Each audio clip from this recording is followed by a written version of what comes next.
औरंगजेब ने लूटा था भारत को, हजारों हिंदुओं को मारा औरंगजेब ने। उसके बाद चेनू नाम के एक महाराज ने औरंगजेब को हराया था। हमें सब पता है, तो हमें पता है औरंगजेब का नाम सुनकर तुम्हारी जलती है, लेकिन सुनते जाओ। औरंगजेब के जमाने में भारत के पास वर्ल्ड की जीडीपी का 27% था। उसी वक्त भारत को सोने की चिड़िया कहा जाता था। और किसी हिंदू को नहीं मारा औरंगजेब ने, खुद उनकी आर्मी में 40% हिंदू थे।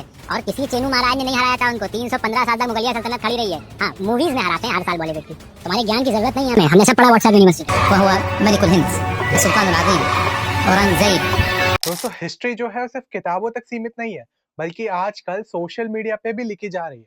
और प्रॉब्लम ये है कि जो लिख रहे हैं उनका एजेंडा सच्चाई से ज्यादा इंपॉर्टेंट है। और औरंगजेब ने किसी भी हिंदू को नहीं मारा, बल्कि उसकी आर्मी में 40% हिंदू थे। क्या ये सच है? चलिए फैक्ट्स के साथ इस सच को समझते हैं। क्या औरंगजेब के टाइम पे सोने की चिड़िया की कहानी सच है या सिर्फ एक इल्यूजन? सबसे पहले सोने की चिड़िया वाला जो फ्रेज है वो किस टाइम पर यूज होता था? ये कॉन्सेप्ट जो है मेनली एंशियंट और अर्ली मिडिवल इंडिया के लिए था। मौर्य एम्पायर, गुप्ता एम्पायर और अर्ली मुगल पीरियड के लिए। अकबर के समय तक भारत एक इकोनॉमिक सुपर पावर था, लेकिन औरंगजेब के आने के बाद डिक्लाइन शुरू हो गया। मौर्यन एम्पायर के दौरान चंद्रगुप्त और अशोका के टाइम पे इकोनॉमी फ्लरिशिंग थी। एग्रीकल्चर और ट्रेड पर स्ट्रॉन्ग फोकस था। इंफ्रास्ट्रक्चर, सड़क और इरिगेशन सिस्टम्स डेवलप किए गए थे। उस समय भारत में काफी ज्यादा रिलीजियस टॉलरेंस था। अशोका ने बुद्धिज्म को प्रमोट किया, पर किसी और धर्म के लोगों को बुद्धिज्म में कन्वर्ट होने के लिए फोर्स नहीं किया। गुप्ता डायनेसिटी की बात करें तो इसको गोल्डन एज कहा जाता था, क्योंकि इस टाइम पे एजुकेशन, आर्ट, साइंस और इकोनॉमी पीक पर थी। ट्रेड और कॉमर्स स्ट्रॉन्ग था। रोमन और साउथ ईस्ट एशिया तक इंडियन गुड्स जाते थे। रिलीजन को लेकर मैक्सिमम टॉलरेंस था। हिंदू, बुद्धिस्ट और जैन्स पीसफुली रहते थे। इसके बाद आया अकबर का शासन, जिसमें भारत की जो इकोनॉमी है वो वर्ल्ड के जीडीपी में 25% तक कंट्रीब्यूट करती थी। एग्रीकल्चर और ट्रेड जो है वो फ्लरिश कर रहा था। लैंड रिफॉर्म्स की वजह से फार्मर्स को स्टेबिलिटी मिली। अकबर को एक सेक्युलर राजा के नजरिए से भी देखा जाता है। उसके रूल के दौरान दिन इलाही और सुलह कुल जैसे कॉन्सेप्ट्स आए, जिसमें साफ साफ दिखाई देता है कि अकबर के दौरान इंडिया में रिलीजियस टॉलरेंस काफी हद तक सही था। औरंगजेब के टाइम पे कंटिन्यूस वॉर्स और ओवर टैक्सेशन ने इकोनॉमिक को वीक कर दिया था, बर्बाद कर दिया था। रिलीजियस इंटॉलरेंस बढ़ गया था।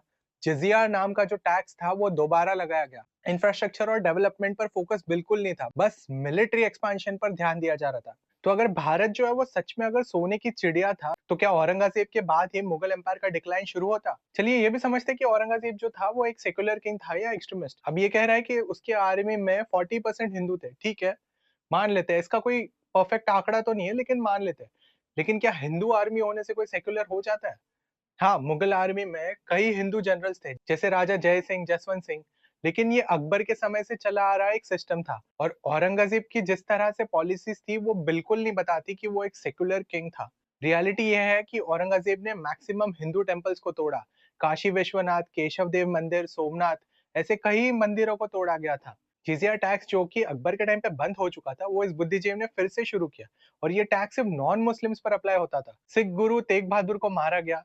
मराठाओं का रेजिस्टेंस था, राजपूतों का रिबेलियन था। ये सीधा सीधा प्रूफ है कि उसका रूल जो है वो इंक्लूसिव नहीं था, बल्कि ऑपरेसिव था। दोस्तों, हर एम्पायर की तरह मुगल एम्पायर का भी एक पीक और डिक्लाइन फेज था। पर क्वेश्चन ये है कि मुगल्स का डाउनफॉल किसने शुरू किया? ब्रिटिशर्स ने या खुद औरंगजेब के पॉलिसीज ने?